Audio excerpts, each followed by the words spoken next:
Hello అండి, అందరికీ నమస్తే. ఈరోజు మనం క్యాటరింగ్ స్టైల్ గుత్తి వంకాయ కూర ఎలా చేసుకోవాలో చూద్దాం. ఈ కర్రీ ప్లెయిన్ రైస్ అయినా, పులావ్, రోటీ, చపాతీ దేంట్లోకైనా సరే చాలా టేస్టీగా ఉంటుంది అండ్ చాలా ఈజీగా చేసేసుకోవచ్చు. మరి దీని తయారీ విధానం చూద్దామా? ముందుగా స్టవ్ ఆన్ చేసి ఒక పాన్ పెట్టుకొని మనం మసాలాలన్నీ వేయించుకుందాం. ఈ మసాలాలన్నీ కూడా మీరు ఒకటే బౌల్లోకి ట్రాన్స్ఫర్ చేసుకోవచ్చండి. ఎందుకంటే అన్నీ కలిపి మనం మిక్సీ అన్నది వేసుకుంటాం. ముందుగా ఒక హాఫ్ కప్ పల్లీలు చక్కగా గోల్డెన్ బ్రౌన్ వచ్చేంత వరకు మీడియం ఫ్లేమ్ మీద మాత్రమే వేయించుకోవాలి. ఇప్పుడు ఒక బౌల్లోకి ట్రాన్స్ఫర్ చేసుకోండి. ఇప్పుడు అదే ప్యాన్లో 2 టేబుల్ స్పూన్ల నువ్వులు వేసుకొని చక్కగా నువ్వులు చిటాపటా అనేంత వరకు వేయించుకొని ఒక ప్లేట్లోకి ట్రాన్స్ఫర్ చేసుకోండి. ఇప్పుడు అదే ప్యాన్లో 2 టేబుల్ స్పూన్ల కొబ్బరి వేసుకొని చక్కగా గోల్డెన్ బ్రౌన్ వచ్చేంత వరకు మీడియం ఫ్లేమ్ మీద వేయించుకొని ప్లేట్లోకి ట్రాన్స్ఫర్ చేసేసుకోండి. ఇప్పుడు అదే ప్యాన్లో 1 టీ స్పూన్ జీలకర్ర, 1 టేబుల్ స్పూన్ ధనియాలు వేసుకొని గోల్డెన్ బ్రౌన్ వచ్చేంత వరకు వేయించుకోవాలి. ఇలా కలర్ మారిన తర్వాత దీంట్లోకి 1 టేబుల్ స్పూన్ గసగసాలు కూడా వేసుకొని, గసగసాలు అన్నవి ఎక్కువ టైం పట్టదండి, చాలా త్వరగా ఫ్రై అయిపోతాయి. ఇలా ఫ్రై అయిన తర్వాత ఒక బౌల్లోకి ట్రాన్స్ఫర్ చేసుకోవాలి. ఇలా వేయించుకున్న మసాలాలన్నీ కూడా కంప్లీట్గా చల్లారిన తర్వాత మనం మిక్సీ అన్నది వేసుకోవాలి. ఇప్పుడు ఒక మిక్సీ జార్ తీసుకొని ఈ మసాలాలన్నీ కూడా మిక్సీ జార్లో వేసేసుకొని దీంట్లోకి కొంచెం కొత్తిమీర, ఒక 2, 3 పచ్చిమిరపకాయలు, ఒక కప్పు ఫ్రైడ్ ఆనియన్స్, ఒక 2-3 టేబుల్ స్పూన్ల చింతపండు గుజ్జు, ఒక హాఫ్ కప్ నీళ్లు అన్నవి వేసుకొని మనం దీన్ని మెత్తగా మిక్సీ అన్నది వేసేసుకోవాలి. గుత్తి వంకాయలకి మీరు ఎప్పుడు వంకాయలు సెలెక్ట్ చేసుకున్నా కొంచెం బోరగా ఇలా ఉన్న కాయలు అనుకోండి, మీకు స్టఫింగ్ కూడా నీట్గా పడుతుంది అండ్ విడిపోతాయి అన్న భయం కూడా ఉండదన్నమాట. ఇప్పుడు ఇవి 2-3 సార్లు నీట్గా వాష్ చేసుకున్న తర్వాత ఇలా చివరి వరకు కాకుండా చూస్తున్నారు కదా, అలా కొంచెం గ్యాప్ ఉండేలాగానే మనం గుత్తి వంకాయలు అనేవి కట్ చేసుకొని పురుగులు ఏమన్నా ఉన్నాయా లేదా చూసుకొని ఉప్పు నీళ్ళల్లో వీటిని మనం పెట్టుకోవాలి. ఇప్పుడు ఒక 10 నిమిషాలు ఇలా ఉప్పు నీళ్ళల్లో నానబెట్టుకున్న తర్వాత వంకాయలని మనం నీళ్లు లేకుండా తీసేసుకొని మనం మిక్సీ వేసుకున్న ఈ మసాలాని వంకాయల్లో కంప్లీట్గా ఇలా నీట్గా స్టఫ్ చేసుకోవాలి. ఈ వంకాయల్లో మీరు మసాలా కొంచెం ఎక్కువ పెట్టుకోవాలన్నా పెట్టుకోవచ్చండి, ప్రాబ్లం ఏమీ విడిపోతాయన్న ప్రాబ్లం అయితే ఉండదు.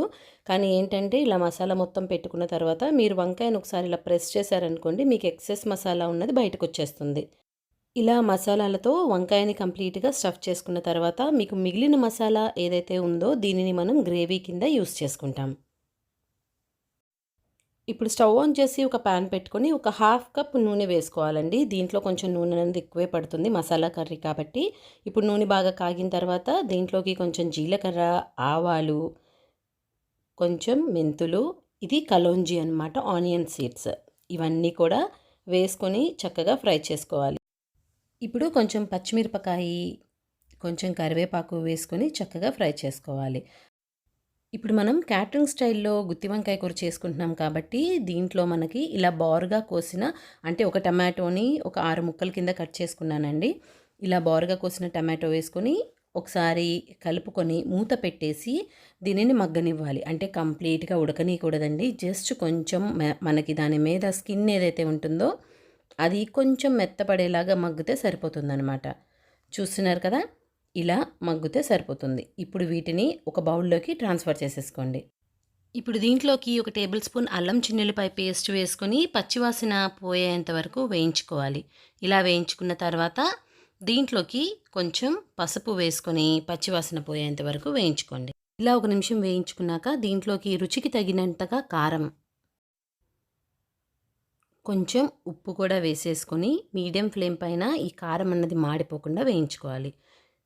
ఇప్పుడు 1 నిమిషం తర్వాత దీంట్లో ఒక హాఫ్ కప్ నీళ్ళు అన్నవి పోసుకొని కారం అన్నది కంప్లీట్గా మనకి ఆయిల్ రిలీజ్ చేసేంత వరకు వేయించుకున్నాక దీంట్లోకి మనం స్టఫింగ్ చేసి పెట్టుకున్న వంకాయలు వేసుకొని మీడియం ఫ్లేమ్ పైన వేయించుకోవాలండి వీటిని. ఇప్పుడు దీంట్లోకి మీ రుచికి తగినట్టుగా చింతపండు పులుసు కూడా వేసుకొని ఈ వంకాయలని ఈ కారము చింతపండు పులుసులో కంప్లీట్గా ఒక 70% వరకు మనం ఇలా మూత పెట్టేసుకొని ఫ్రై చేసేసుకోవాలి. మీరు కదుపుకునేటప్పుడు జాగ్రత్తగా, అంటే వంకాయలన్నవి ముక్కలు సపరేట్ అవ్వకుండా చూసుకుంటూ ఇలా మెల్లిమెల్లిగా కలుపుకోవాలండి. ఇప్పుడు వీటిని మూత పెట్టేసి దగ్గర దగ్గర మనం ఒక 10-15 నిమిషాలు 70-80% వంకాయలన్నవి మనకి ఫ్రై అయిపోవాలన్నమాట. ఇలా ఫ్రై అయిపోయిన వంకాయలని ఒక బౌల్లోకి ట్రాన్స్ఫర్ చేసేసుకోండి. ఇప్పుడు దీంట్లోకి మనం స్టఫింగ్ చేయగా మిగిలిన మసాలా ఏదైతే ఉందో అదంతా దీంట్లో వేసేసుకొని మొత్తం ఈ కారము మనం వేసుకున్న ఆయిల్ మసాలాలన్నీ కూడా దీనికి పట్టేలాగా కలుపుకొని మూత పెట్టేసి మనకి ఆయిల్ అన్నది పైనకి కొంచెం సపరేట్ అవుతుందండి. ఇలా సపరేట్ అయ్యేంత వరకు మనం ఫ్రై చేసుకోవాలి. ఇప్పుడు ఆయిల్ అన్నది ఇలా సపరేట్ అయిపోయింది కదా. ఇప్పుడు దీంట్లో ఒకసారి కలుపుకొని మీకు గ్రేవీ కన్సిస్టెన్సీ ప్రకారం దీంట్లో నీళ్ళు అన్నవి మనం యాడ్ చేసుకోవాలండి. నేను మిగిలిన చింతపండు గుజ్జు ఏదైతే ఉందో అదే దీంట్లో వేసేసుకుంటున్నాను. ఇప్పుడు ఇలా కలుపుకున్నాక మూత పెట్టేసి మనకి ఆయిల్ అన్నది కంప్లీట్గా సపరేట్ అవుతుంది. చూస్తున్నారు కదా, ఇలా ఆయిల్ అన్నది సపరేట్ అయితే ఏంటంటే మీరు వేసుకున్న మసాలాలన్నీ కంప్లీట్గా ఫ్రై అయిపోయినట్టు అనమాట.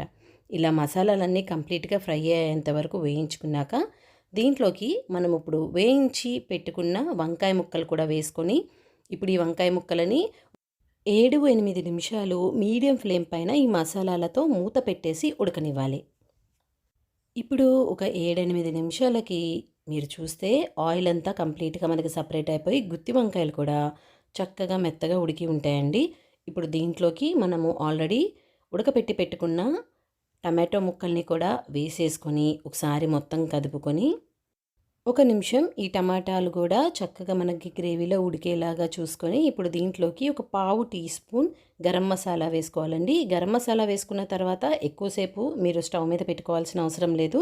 ఒకసారి ఇలా మొత్తం కలిపేసుకొని కొంచెం కొత్తిమీర అన్నది వేసుకొని ఈ కొత్తిమీర ఫ్లేవర్ గరం మసాలా ఫ్లేవర్ కూడా కర్రీకి పట్టేలాగా ఒకసారి మూత పెట్టేసి ఒక నిమిషం నుంచి 2 నిమిషాల వరకు మీడియం ఫ్లేమ్ మీద ఉడికించుకొని స్టవ్ కట్టేసి మనం వేడివేడిగా సర్వ్ చేసేసుకోవటమే. ఈ వీడియో మీకు నచ్చినట్లయితే ఒక లైక్ చేయండి. మీ ఫ్రెండ్స్ అండ్ రిలేటివ్స్ అందరితో షేర్ చేయండి. ఇలాంటి మరికొన్ని ఈజీ అండ్ సింపుల్ రెసిపీస్ కోసం మన ఛానల్ని సబ్స్క్రైబ్ చేయటం మర్చిపోమాకండి. Thanks for watching.